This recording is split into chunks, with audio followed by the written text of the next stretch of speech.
Well, good morning, everybody. This is the 26th of April, day 26, and we're leaving Carlisle this morning, heading to the beautiful rocks of Pennsylvania.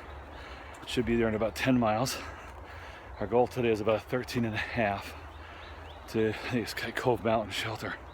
So we'll deal with the rocks for sure the last 3.5 miles going in there. Went over and had steak last night, Middlesex Diner. Both of us had a pretty bad experience with that, overcooked, kind of tasteless. I had a Delmonico that had rosemary on it. Rosemary doesn't go with beef, it goes with turkey and chicken, but not beef. So needless to say, we're both feeling kind of, food shocked, I'll put it, this morning as we start out hiking here.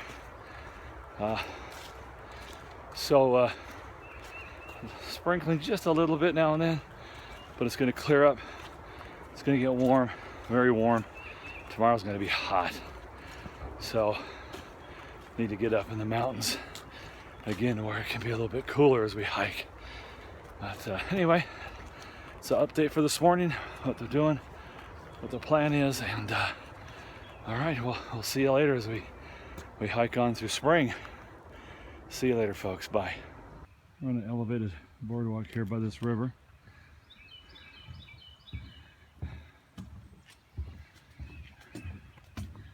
Somebody put a lot of work into this.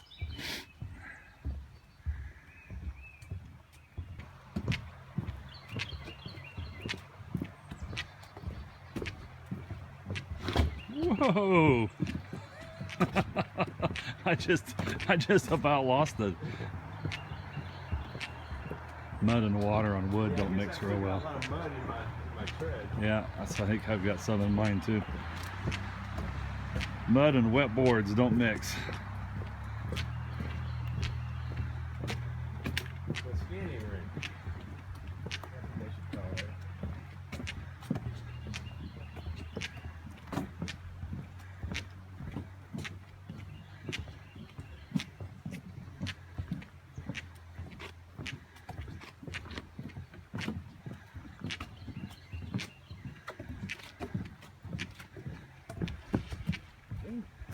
One last little, oh yeah, some mud right there.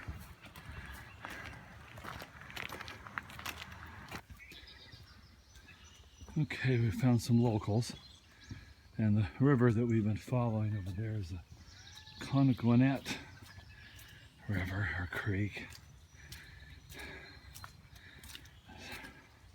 That's how they pronounced it. Although a little French I had in high school, when you have an ET at the end, it's an A sound, like Conagwinet, but that's not how they pronounce it here. So, all right. Of course, it may not even be a French word, just because it has an ET at the end. Very, very serene here today.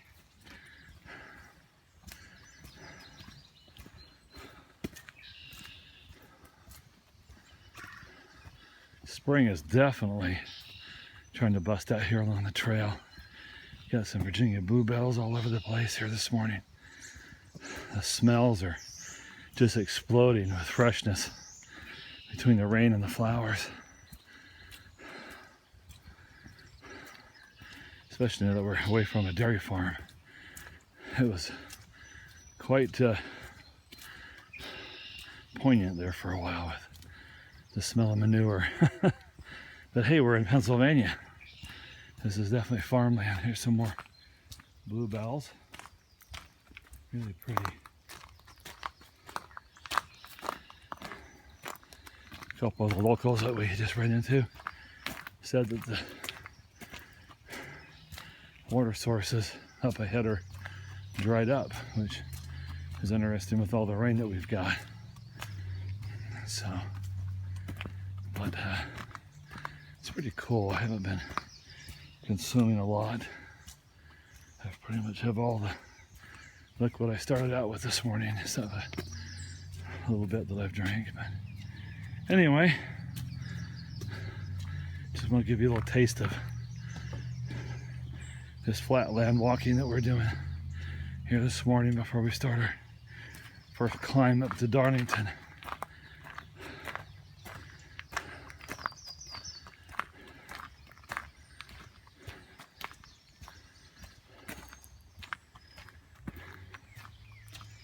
All right, see you later, bye. It's been a while since I've done some cloud walking here. I almost thought of using that as a trail name at the beginning of the trail. My grandkids thought it was cool. I was walking in the clouds, so maybe they'll think it's cool this year. So serene today, peaceful. It's good thinking trail, are you? And I had to earn this old flat spot. Just climbed up a horrendous climb. Coming up out of the Cumberland Valley. Darlington Shelter is still up ahead here, but it's just, I don't know. Allows you to do a lot of pondering. It's like this.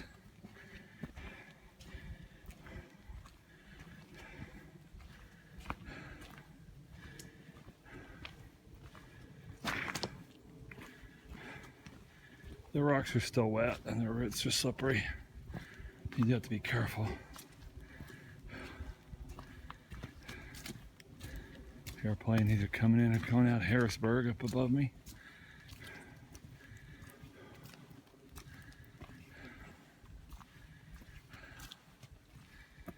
Anyway, just thought I'd share this moment with you of serenity and calm.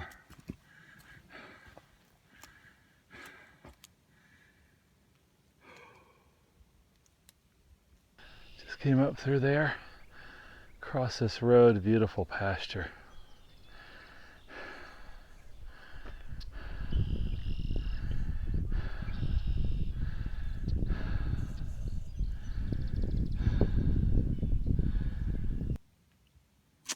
Well, the rocks have been going on now for about a mile.